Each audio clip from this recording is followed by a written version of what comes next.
Bom dia, pessoal. Primeiramente, espero que todos estejam bem. Vamos inaugurando esse formato remoto para dar continuidade aos pontos previstos na nossa sementa. E assim, estabelecendo esse contato, a gente vai vencendo cada um desses pontos, tá? De antemão, me coloco à disposição. Todos têm meu e-mail, o meu contato. Qualquer necessidade é só perguntar para a Yasmin, que ela tem todos esses meus contatos, e aí a gente vai dando continuidade e vencendo o nosso conteúdo programado. Pessoal, dando continuidade, vamos focar agora na denúncia ou queixa, que são as peças iniciais acusatórias, tá? A gente traz o Código de Processo Penal, prevê no artigo 41 quais são esses requisitos dessas iniciais acusatórias, lembrando que a denúncia é a peça inicial acusatória do Ministério Público na ação penal pública, que pode ser, como já vimos, incondicionada ou condicionada. E a queixa-crime, é a inicial acusatória na ação penal privada, tá? Lembrando aquele detalhe que as pessoas, a queixa aqui, e esse é o detalhe a ser lembrado, não diz respeito àquilo que o povo comumente chama de queixa, tá? Aquela ideia de vou prestar queixa na delegacia, aquilo na verdade é notícia crimes, tá? A queixa aqui é a peça inicial acusatória na ação penal privada. O artigo 41 do Código de Processo Penal elenca quais são esses requisitos. Eu vou dar uma lida aqui para vocês no artigo 41 do Código de Processo Penal, tá? Diz, a denúncia ou queixa conterá a exposição do fato criminoso com todas as suas circunstâncias, a qualificação do acusado ou esclarecimento pelos quais se possa identificá-lo, a classificação do crime e, quando necessário, o rol de testemunhas. Esses requisitos previstos pelo Código de Processo Penal, tá? Esses requisitos previstos são os requisitos mínimos, tá? São os requisitos mínimos. Lembrando que, por exemplo, o primeiro deles, quando fala a exposição do fato criminoso com todas as suas circunstâncias, na verdade, o juiz e a defesa ficam adstritos aos fatos, tá? E não aquela tipificação legal que o dono da ação, no caso da ação penal pública, na ação penal pública, o dono da ação tipifica, tá? O que liga o juiz ou a defesa são os fatos. Inclusive tem até um princípio que a gente importa, princípio de processo civil também se vale aqui, que é o narrami factum dabut tibius. Então o juiz ele fica adstrito aos fatos, inclusive aquela tipificação final, que é o enquadramento do fato ao tipo penal que o Ministério Público imagina que o acusado esteja adstrito. O juiz, quando dá sentença, da prolação da sentença, pode fazer a emendatio libelli, tá? Sem mudança, sem alterar os fatos, é óbvio, ele pode dar uma interpretação diversa, inclusive essa interpretação pode ser até com pena mais gravosa. Então, vamos tentar detalhar tanto a denúncia quanto a queixa-crime. Já falamos que a queixa-crime é a peça privativa do ofendido, tá? Ou do seu representante legal, ou dos seus sucessores, ou ainda do seu curador, e que dá início à ação privada. A ação penal, pessoal, ela é iniciada com o simples oferecimento, tá? Da denúncia ou queixa, segundo a jurisprudência do Supremo Tribunal Federal. Porém, o seu ajuizamento ocorre quando do recebimento da inicial acusatória. Então, cuidado que as pessoas no dia a dia forense imaginam que a ação foi ajuizada, seria sinônimo de que ela foi distribuída no cartório, tá? No órgão distribuidor daquela unidade forense. Não. Esse ajuizamento e aí assim, quando a jurisprudência do Supremo diz que a ação penal foi ajuizada é quando há o recebimento da denúncia, que aí, com o recebimento da denúncia, o passo seguinte será a citação do acusado, se fechando a relação jurídica processual com a triangulação do processo. Autor com seus três atores principais e no seu formato mais simples, autor, juiz e réu. Então, o ajuizamento da ação ocorre quando do recebimento da inicial acusatória, que vai possibilitar aí a triangulação da relação jurídica processual. Lembrando, e aí sim um detalhe, que o ajuizamento, ou seja, quando do recebimento da inicial acusatória, quer seja a denúncia ou a queixa, é também o marco inicial para a interrupção da prescrição, tá?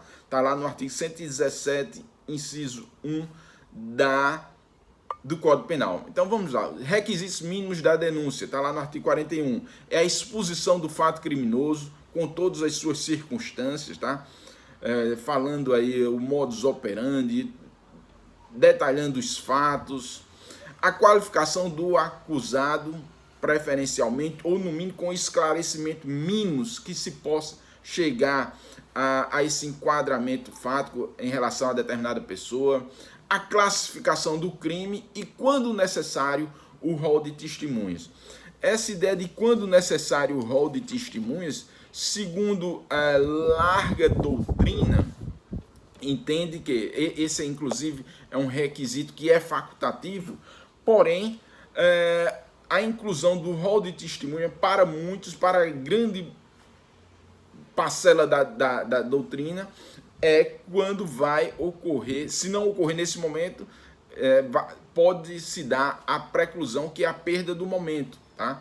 Porém, o STJ, e aqui eu separei para vocês, o STJ em um julgado, né, em um recurso em um habeas corpus de número 37.587, que saiu no informativo 577, permitiu que fosse incluso na peça acusatória um rol de testemunha, fosse emendado o rol de testemunha, desde que ainda não tivesse ocorrido a citação, tá? Então, nesse momento, o STJ cravou aqui nesse julgado a possibilidade de se emendar a inicial acusatória, que o dono da ação não tivesse relacionado às testemunhas, mas como não tinha se dado ainda a citação, ou seja, a efetividade da triangulação da relação jurídico-processual, possibilitou a emenda dessa inicial, juntando o rol de testemunhas. Temos como requisitos implícitos da inicial acusatória o endereçamento da denúncia, nome, cargo e posição funcional do denunciante, ou seja, lá no final, promotor de justiça, ou procurador da República, com a devida assinatura, o nome e a devida assinatura do membro do Ministério Público, tá? Detalhes da queixa-crime. Deve conter, em relação à queixa-crime, tá lá no artigo 46, deixa-me dar uma olhada, 46, deixa-me ver se é 46 aqui, tá?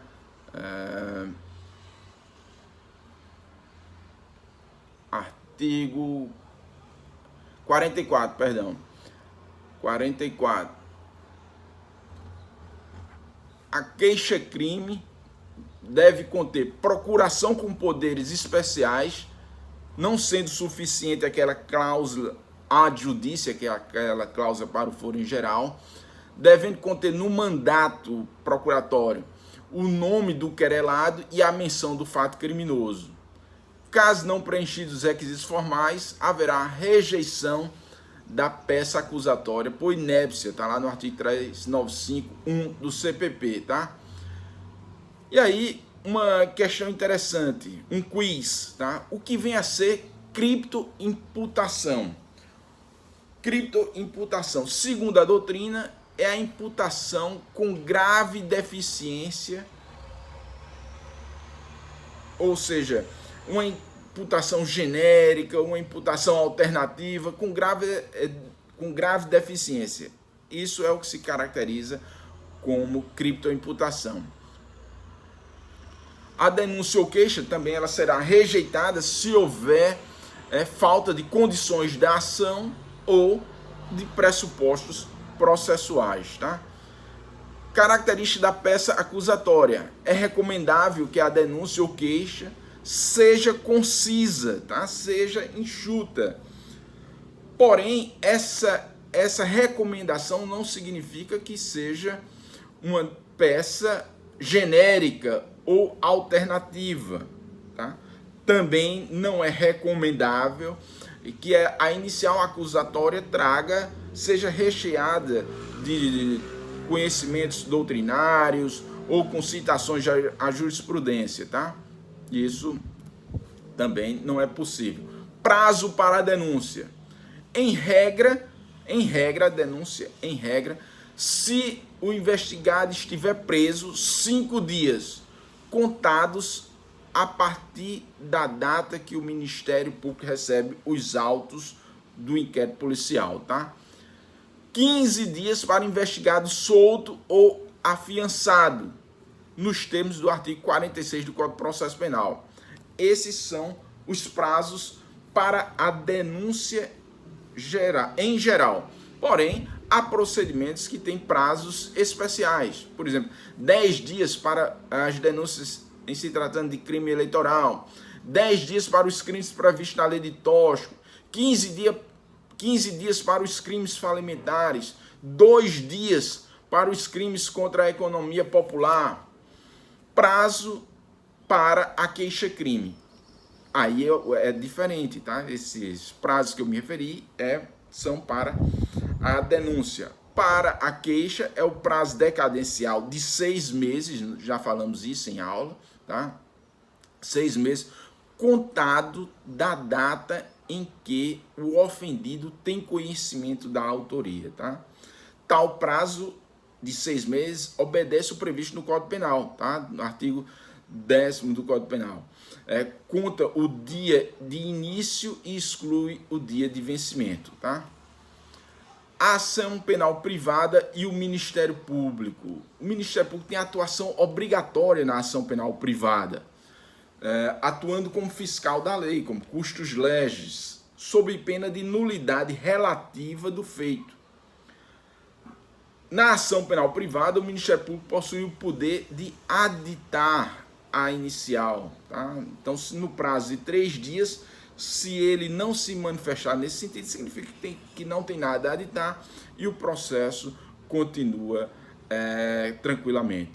No exercício de tal função, ou seja, como custos legis, o Ministério Público poderá promover correções formais, inclusive fatos delitivos. Agora, detalhe, tá?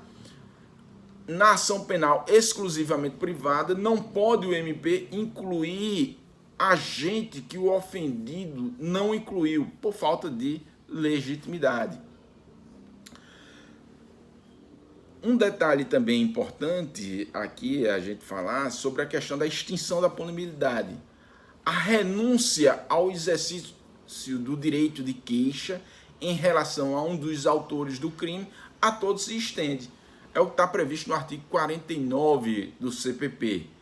Em qualquer fase do processo, o juiz pode reconhecer a extinção da punibilidade e deverá declará-la de ofício. No caso de morte do agente, haverá aí, para que haja o reconhecimento dessa extinção da punibilidade, deve existir no processo a certidão de óbito e depois, uma vez com a certidão de óbito, o juiz vai dar vista dos autos ao Ministério Público para que o Ministério Público lance a sua cota e aí então o juiz pode declarar extinta a punibilidade. Agora detalhe, em se tratando de uma certidão de óbito de uma certidão de óbito falsa, Guilherme Nutti prevê em se tratando de uma certidão de óbito falsa, de que o juiz não pode não pode se retratar. Porém, o STF, né, e aí estamos falando da instância máxima, diz que isso não gera coisa julgada, né? Então, essa decisão poderá sim ser revista, porque o agente, o réu, não poderia se valer de sua própria torpeza e ficar resguardado pelo manto da coisa julgada. Então, em se tratando de uma certidão de óbito falsa, se o juízo reconhecer extinta a punibilidade, isso não estará protegido pelo manto da coisa julgada e estará sim sendo possível a revisão. Inclusive, ele vai até responder pelo outro crime, que é a questão de uma falsidade ideológica, de um documento falso aqui, e será uma outra punição. Então, pessoal, estamos aqui em contato com vocês. Vou também juntar questões relativas à denúncia e queixa a título de exercícios de fixação.